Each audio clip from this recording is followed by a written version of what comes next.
25 лет со дня основания празднует сеть общеобразовательных учреждений «Голубой парус». За эти годы школа непрерывного образования зарекомендовала себя как образовательное учреждение нового поколения. Подготовлено около 5000 выпускников, многие из которых стали обладателями международных олимпиад и стипендий «Болашак». Одну из школ в Астане посетила моя коллега Гульнара Хасан.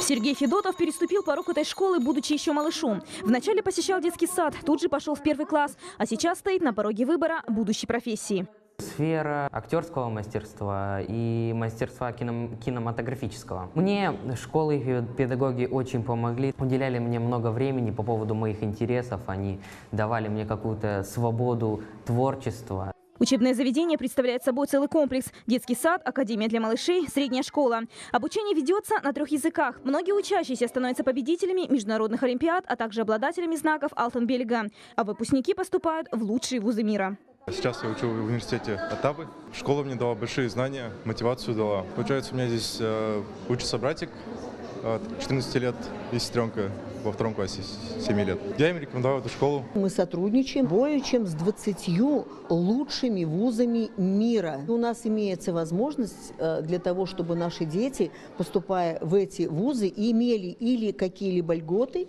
или просто даже без вступительных экзаменов. Они обучаются и в Оксфорде, и в Ганновере. А также в лучших вузах Азии, Европы, Америки, России и Австралии. Школа стала одной из первых, где было внедрено 12-летнее образование. Учебные заведения сети «Голубой парус» успешно работают в Алматы, Астане, Атрау и Боровом. Имеются представительства в Караганде, Байконуре и Шымкенте.